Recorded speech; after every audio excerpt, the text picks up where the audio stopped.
section is commit to the Lord whatever you do, and He will establish your plans. The title of my message is Committed to God, Established by God. So mayong unto pag-usap sa itong tanan, sa tagiya sa place na may unto po. No?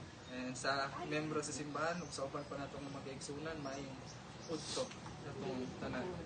So, today, nag-gather ta diri because mag-dedicate aning bagong open nga business nila sa family Solomon, no? And more importantly, to dedicate this work to the Lord, ini kalibutan na daghan siguro mga tao nga isa na nagasugod og business nga grabe kapital or dako ba or gamay, di ba? Daghan mga connections or lain-lain, di ba? Lain na may gagmay nga business, ay uban mauligya lang dira sa streets, na uban mauligya lang kuan, na uban nadadto ang business. And also when it comes to business, dapat nakita confidence, right? Sugal ka ba? Okay? Kung di tayo sure lampo ba or dealing, ang wala is makatulog na and mapalampo ang pinaagi sa tabang sa Ginoo. So, but as believers, start something greater, commitment dira sa Ginoo. Dili ta siguro pwede magtukod og business without God, because it's impossible for a business to sana nga mahimong mulambo ug wala ang tabang sa Ginoo. So klaro kay ingon sa Bible kaganiya that commit to the Lord whatever you do and He will establish your plans. So kini nagatudlo ni nga verse ato nga ang true success nagasugod jud mismo sa Ginoo. Kaya wala ang Ginoo sa atong kinabuhi, it's impossible for us to find our purpose, and it's impossible for us na mahimo tang successful in life. So sa may pasabot aning commit to the Lord. The word commit is pasabot is to roll over or to surrender or salig dira sa Ginoo. O itugya dira sa Ginoo. So in our lives we give God ato ang mga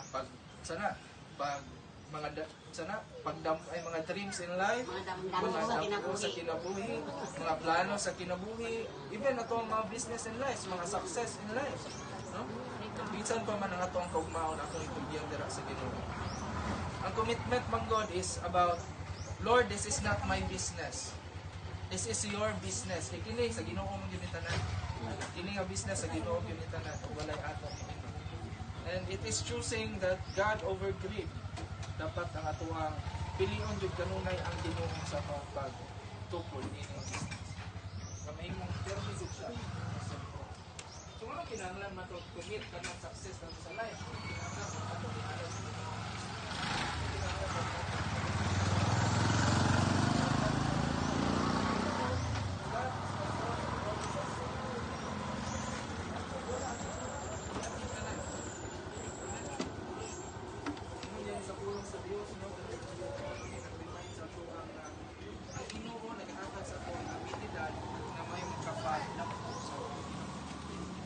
Posible kayo nga mulambo atong kinabuhi wala Ginoo. Siguro mulambo man ta pinaagi sa kalibutan pero lahi ra gyud ug gikan sa Ginoo ang atong kalambutan. Amen.